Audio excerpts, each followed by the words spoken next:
AI boom का सबसे ज्यादा परिचित चेहरा है सैम ऑल्टमैन। लेकिन ओपन एआई के चैट जीपीटी की सफलता के साथ साथ उन्हें सार्वजनिक तौर पर कई तरह की बातें भी सुननी पड़ी हैं। क्या वो आर्टिफिशियल इंटेलिजेंस की सीमाओं को बहुत जल्दी और बहुत दूर तक धकेल रहे हैं? इसका जवाब जानने के लिए पहले देखते हैं कि चर्चित होने से पहले सैम ऑल्टमैन ने क्या किया था। I don't ever give up. And I was human. I am human. You're going to see the future. Internet, some internet. Tech Titans. पूरा नाम सैमुअल हैरिस ऑल्टमैन, जन्म 22 अप्रैल 1985 को अमेरिका के शिकागो में। 8 साल की उम्र में उनको अपना पहला कंप्यूटर एप्पल मैकिन्टॉश मिला। मिसूरी में एक प्राइवेट स्कूल में पढ़ाई की और फिर प्रतिष्ठित स्टैनफोर्ड यूनिवर्सिटी में कंप्यूटर साइंस में एडमिशन लिया। लेकिन 1 साल पढ़ने के बाद ही 2005 में कॉलेज से ड्रॉप आउट हो गए। लेकिन रास्ते का रोड़ा बनने की बजाय इसके कारण वो और जल्दी सफल हो गए। केवल 19 साल की उम्र में उन्होंने अपनी पहली कंपनी शुरू कर दी जिसका नाम था लूप्ड। इस सर्विस में स्मार्टफोन यूजर्स अपनी लोकेशन को चुनिंदा लोगों के साथ शेयर कर सकते थे। लूप में पहला बड़ा निवेश स्टार्टअप एक्सीलरेटर वाई कॉम्बिनेटर से आया था। ये वही अमेरिकी सपोर्ट प्रोग्राम है जो कभी शुरुआत में एयरबीएनबी, ड्रॉपबॉक्स, रेडिट जैसी कंपनियों की मदद कर चुकी है। 2011 में ऑल्टमैन ने वाई कॉम्बिनेटर को पार्ट टाइम में ज्वाइन कर लिया। 2014 में केवल 29 साल की उम्र में वो इस कंपनी के प्रेसिडेंट बन गए। मैं आने वाले कल में यकीन करता हूं और अच्छा इन्वेस्टर होने के लिए आपको भविष्य में विश्वास करना होता है, ऐसा सैम ऑल्टमैन ने 2015 में कहा था। इसमें उनके गहरे विश्वास का पता इससे भी चलता है कि अपनी कंपनी में उन्होंने वाई कॉम्बिनेटर रिसर्च की शुरुआत की। इस नॉन प्रॉफिट लैब ने अब तक बेसिक इनकम, कंप्यूटिंग, शिक्षा और यहाँ तक कि नए शहरों के डिजाइन पर रिसर्च किए हैं। ये सब बेहतर कल बनाने की कोशिशें ही हैं। 2019 में उन्होंने नई तरह की आर्थिक प्रणाली लाने के लिए एक और कंपनी शुरू की। मकसद है वर्ल्ड आईडी बनाना, एक ऑनलाइन वेरिफिकेशन सिस्टम जिससे ऑनलाइन धोखाधड़ी से निपटने में मदद मिले। जो लोग वर्ल्ड आईडी चाहते हैं उन्हें डिजिटल टोकन बनाने के लिए अपनी आंखों को स्कैन कराना पड़ता है। बाद में इसी से उनका ऑनलाइन वेरिफिकेशन हो जाता है। इसमें हिस्सा लेने वालों को कंपनी वर्ल्ड कॉइन नाम की क्रिप्टो करेंसी देती है जो कि दूसरे आम क्रिप्टो से ज्यादा सुरक्षित मानी जाती है।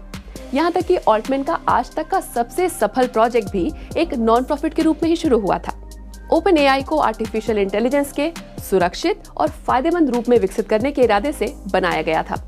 अपने आशावादी रवैये के बावजूद ऑल्टमैन अपने फील्ड यानी एआई के खतरों की ओर ध्यान दिलाने से भी नहीं कतराते। वो कह चुके हैं कि हो सकता है एक दिन एआई इस दुनिया के खात्मे की वजह बने, लेकिन इस बीच कई महान कंपनियां बनेंगी। जब वो अपने नॉन प्रॉफिट ओपन एआई के लिए जरूरी पैसे नहीं जुटा सके तो उन्होंने कंपनी की एक ब्रांच को अलग कर उसमें कमर्शियल प्रोडक्ट बनाने पर ध्यान लगाया। इसका नतीजा था चैट जीपीटी जो नवंबर 2020 में दुनिया के सामने आया। इसे एक क्रांतिकारी एआई टूल माना जाता है। इस चैटबॉट को केवल 2 महीनों में 10 करोड़ से ज्यादा मासिक यूजर्स मिल गए थे। तुलना करें तो फेसबुक को इतने यूजर मिलने में करीब 4.5 साल लगे थे। इस समय सैम ऑल्टमैन की नेटवर्थ 50 से 70 करोड़ डॉलर के बीच होने का अनुमान है। लेकिन ऐसी अपार सफलता अपने साथ कई परेशानियां भी लेकर आई है। ओपन एआई पर कई बड़े कॉपीराइट उल्लंघन के मुकदमे चल रहे हैं। चैट जीपीटी जैसे एआई चैटबॉट, ओपन एआई के डैली जैसे इमेज जनरेटर, सबको ट्रेनिंग के लिए बहुत सारे डेटा की जरूरत होती है। इसके लिए हर तरह के ऑनलाइन स्रोतों का इस्तेमाल हुआ जिसके कारण उस पर मिलने वाली जानकारी में कई तरह के कॉपीराइट कानून टूट चुके हैं। न्यूयॉर्क टाइम्स जैसे न्यूज आउटलेट और John Grisham, George R Martin जैसे कई इंटरनेशनल राइटर्स ने इसी कारण ओपन एआई पर मुकदमे दायर किए हैं। डेटा सुरक्षा पर नजर रखने वालों का कहना है कि यूजर डेटा के मामले में ओपन एआई पारदर्शी नहीं है। चैट जीपीटी यूज करते समय आप जो कुछ भी टाइप करते हैं उसे एआई को ट्रेन करने और बेहतर बनाने के लिए सर्वर पर स्टोर किया जाता है। ऐसे में किसी का निजी डेटा और कंपनी डेटा भी खतरे में पड़ सकता है। यहाँ तक कि ओपन एआई का बोर्ड भी ऑल्टमैन की योजनाओं से पूरी तरह वाकिफ नहीं था। इसी शिकायत पर उन्होंने ऑल्टमैन को ही कंपनी के सीईओ पद से हटा दिया था। हालांकि 5 दिन बाद ही उन्हें फिर से सीईओ के रूप में बहाल कर दिया गया। तो ये सब भी कुछ साफ समझ नहीं आता। सवाल ये भी है कि क्या ऐसी तकनीकों का इस्तेमाल करते जाने से हम भी खतरे में पड़ सकते हैं।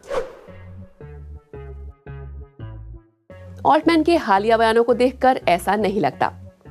वो इस बात पर खास जोर देते हैं कि वो एआई के खतरों को बखूबी समझते हैं। उन्होंने खुद ही चेतावनी दी थी कि एआई कई नौकरियां तेजी से खत्म कर देगी। एक ओपन लेटर पर साइन कर उन्होंने लिखा था कि एआई के कारण मिटने के जोखिम कम करना विश्व के लिए उतना ही अहम होना चाहिए जितना महामारी और युद्ध जैसे दूसरे सामाजिक खतरों से निपटना है। तो क्या एआई ऑल्टमैन के हाथों में सुरक्षित है? क्या इसका विकास और कंट्रोल केवल आईटी एक्सपर्ट्स पर छोड़ देना चाहिए? आप क्या सोचते हैं? कमेंट कीजिएगा।